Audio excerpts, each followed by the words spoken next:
Good afternoon students. Today topic is states of matter. First we check the previous day homework. Previous day homework is answer the following. Name 3 solid around you. நான் எனக்கு தெரிஞ்சதெல்லாம் எழுதியிருக்கேன். Bag, spoon and pencil etcetera அந்த மாதிரி போயிட்டே இருக்கும். So அவங்க திங்கை பொறுத்து அது மாறும். B name 3 liquids around you. Now for example water, milk and oil or liquids. Then name 3 gases around you. நான் என்ன எழுதியிருக்கேன்? ஏர், cooking case and smoke.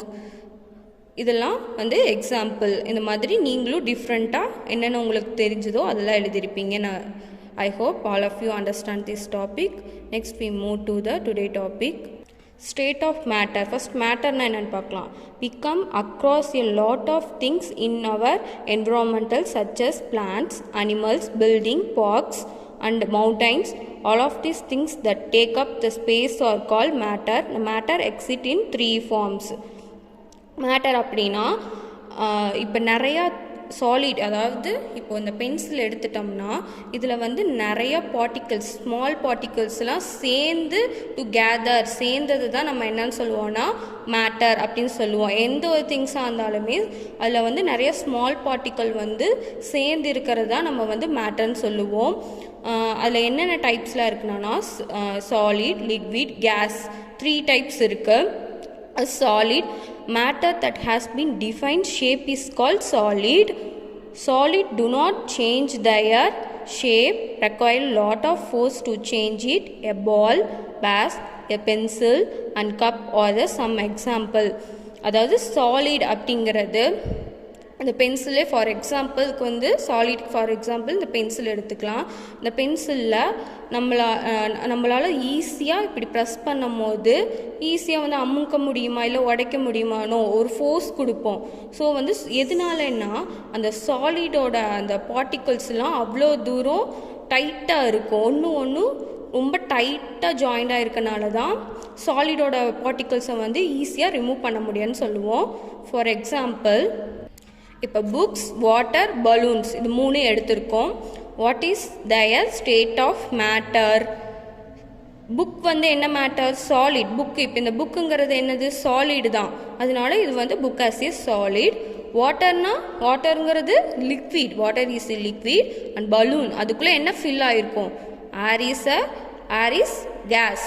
Next வந்து ஹவு ஆர் த டிஃப்ரெண்ட்? இதில் என்னென்ன டிஃப்ரெண்ட்? இந்த 3த்துலேயும் என்னென்ன டிஃப்ரெண்ட்லாம் இருக்குது? Solid has a definite shape அப்படிங்கிறது ஒரு கான்ஸ்டன்ட் ஷேப். இது வந்து கான்ஸ்டன்ட் ஷேப்பாக தான் இருக்கும். இதோட ஷேப் வந்து நம்ம ஒரு ஃபோர்ஸ், ரொம்ப ஒரு அழுத்தமான ஃபோர்ஸ் கொடுக்கும் போது தான் இதோட ஷேப் வந்து நம்மளால் சேஞ்ச் பண்ண முடியும். நெக்ஸ்ட் வந்து வாட்டருங்கிறது இப்போ நீங்கள் எடுத்துக்கிற அந்த திங்ஸ்லேருந்து எடுக்கிற பொறுத்து. இப்போ ஒரு கப் எடுத்தோம்னா அந்த கப்பில் நம்ம வாட்டர் வந்து ஃபில் பண்ணும் போது அது ஒரு ஷேப்பில் நமக்கு வந்து கிடைக்கும். ஸோ அந்த திங்ஸ்க்கு ஏற்ற மாதிரி நம்ம எதில் வந்து அந்த வாட்டர் எடுக்கிறோமோ அந்த ஷேப்க்கு அது வந்து ஃபில் ஆகும். ஃபில் அப் த பலூன். இப்போ கேஸ் எடுத்துட்டோம்னா அதோட ஷேப் நம்ம எந்த ஷேப் அளவுக்கு அதை வந்து உருவாக்குறோமோ அந்த ஷேப்பில் அது வந்து ஃபில் ஆகிருக்கும். ஸோ வந்து solid as a definite shape, take a shape of a cup, fill up the balloons. Next வந்து everything around us it's made up of a small particle. நான் ஆல்ரெடி சொன்ன மாதிரி தான் எல்லாமே ஒரு சின்ன பார்ட்டிக்கல்லாம் சேர்ந்து டுகெதர் ஆகிறது தான் நம்ம வந்து மேட்டர்னு சொல்லுவோம். இது வந்து சாலிட் பார்ட்டிக்கல் அப்படின்னா சாலிட் இதுதான் வந்து இப்போ ஒரு திங்ஸ் எடுத்துட்டோம்னா அந்த சாலிடுக்குள்ளே பார்ட்டிகல்ஸ்லாம் எப்படி இருக்கும்?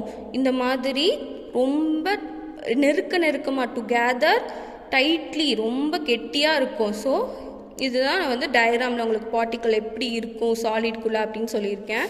Next can the shape of a solid be easily changed?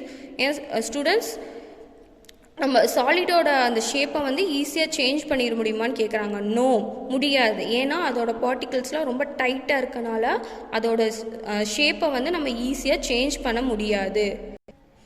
Same why do you solids have defined shape? ஏன் அது வந்து கான்ஸ்டன்டான ஷேப்பில் இருக்குது சாலிட்லாம்? அது வந்து டக்குன்னு நம்ம வந்து இப்போ வாட்டர்னால் நம்ம கையில் எடுக்கும் போதே அது கீழே இதாகும், ஆயிலாக இருந்தாலும் சரி. ஆனால் இப்போ இந்த பென்சில் எடுக்கும் போது அது வந்து கீழே லீக் ஆகாது. ஏன்னா அதோட பார்ட்டிகல்ஸ் ஆர் க்ளோஸ்லி பேக்கடு. அதனால வந்து இது அவ்வளோ ஈஸியாக வந்து ஷேப்பை வந்து மாற்ற முடியாது. நம்ம வந்து சம் ஃபோர்ஸ் கொடுக்கும் போது தான் இந்த பார்ட்டிக்கிளை வந்து நம்ம சேஞ்ச் பண்ண முடியும். கொடுத்துருக்காங்க பாருங்க. Structure of solid. Matter around as a makeup of small particles. மேட்டருங்கிறது ஸ்மால் பார்ட்டிகல்ஸ்லாம் ஜாயின் ஆகிறதா நம்ம வந்து மேட்டர் அப்படிங்கிறோம். It is arrangement of this particle that differ among the 3 states of matter. இது வந்து 3 ஸ்டேஜில் டிஃப்ரெண்ட் டைப்ஸ் இருக்கும். அதுதான் என்ன? Solid, liquid, gas. அந்த 3 டைப்ஸ் தான் சொல்லியிருக்காங்க. In solid, the particles are tightly packed together which gives them a defined shape. இதில் வந்து சாலிடுங்கிறது வந்து ஒரு டிஃபைன்ட் ஷேப், அதாவது கான்ஸ்டன்ட். அதோட ஷேப்பை வந்து ஈஸியாக நம்மளால் சேஞ்ச் பண்ண முடியாது. as the particle are tightly packed. இப்போ இந்த டயக்ராமில் பார்த்தீங்கன்னா உங்களுக்கு தெரியும் அது வந்து எவ்வளோ தூரம் டைட்டாக பேக் ஆகிருக்குன்னு. இந்த பார்ட்டிகல்ஸ்லாம் வந்து அவ்வளோ தூரம் வந்து பக்கமாக இறுகி இருக்குது. அதை தான் வந்து டைட்லி பேக்குன்னு சொல்கிறாங்க. there is hardly any space among the particle so there cannot move freely. இதை வந்து ஈஸியாக வந்து இந்த பார்ட்டிக்கல்லாம் வந்து மூவ் ஆகாது. எப்படின்னா இப்போ வாட்டர் எடுத்துட்டோம்னா அதோட பார்ட்டிகல்ஸ்லாம் வந்து கேப்பிட்டு இருக்கும். ஆனால் இதோடது வந்து ரொம்ப டைட்டாக இருக்கும். ஸோ வந்து இது cannot move freely. thus the lot of force is required to change the shape of solid. Already சொன்ன மாதிரி நிறையா ஷேப்ஸ் இந்த சாலிடுக்கு வந்து நம்ம சேஞ்ச் பண்ணுறதுக்கு நம்ம வந்து சம்வேர் ஃபோர்ஸ் வந்து கொடுக்கணும். அப்போ தான் இதை வந்து நான் உடைக்கணும்னா இதுக்கு ஒரு ஃபோர்ஸ் நான் கொடுத்தாதே இது வந்து உடைக்க முடியும் இந்த சாலிட் ஷேப்பை. நெக்ஸ்ட் வந்து property of solids. Solid have a definite shape. We have touch and touch solid. So solid can be hard or soft. இப்போ இதை நம்ம டச் பண்ணும்போது தான் இது வந்து சாஃப்டாக ஹார்டாக, இது வந்து சாலிட் அப்படிங்கிறது. இப்போ டச் பண்ணும்போது இது எவ்வளோ ஹார்டாக இருக்குது. ஸோ சாலிட் வந்து எப்போவுமே எவ்வளோ ஹார்டாக தான் இருக்கும், அவ்வளோ தூரம் சாஃப்டாக இருக்காது. Next, some solid are hard that do not change their shape easily. அதாவது இப்போ அந்த உட்டன் எடுத்துட்டிங்கன்னா இப்போ மரமெல்லாம் பார்த்தீங்கன்னா அதை தொட்டிங்கன்னா உங்களால் ஈஸியாக அதை வந்து கட் பண்ண முடியுமா? முடியாது. அதுக்கு ஒரு ஃபோர்ஸ் நீங்கள் கொடுப்பீங்க. நீங்கள் உங்கள் கத்தியை வச்சு அதை எவ்வளோ தூரம் ஃபோர்ஸாக அதை வந்து கட் பண்ணுவீங்க. ஸோ ஒரு ஃபோர்ஸ் கொடுக்கணும். அப்போ தான் அதோட ஷேப்பை வந்து நம்ம ஈஸியாக சேஞ்ச் பண்ண முடியும். இல்லைன்னா அந்த ஃபோர்ஸ் கொடுக்காம அந்த சாலிடை வந்து நம்மளால் சேஞ்ச் பண்ண முடியாது.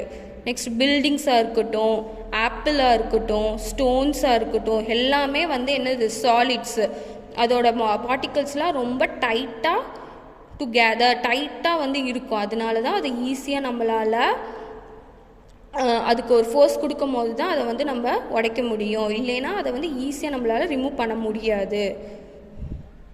In this class, today we learn about the property of solids. Today homework is worksheet 2ல first and second தான் உங்களோட homework. ஸோ டுமாரோ கிளாஸில் இந்த ஆன்சர்லாம் நம்ம செக் பண்ணலாம். Thank you students.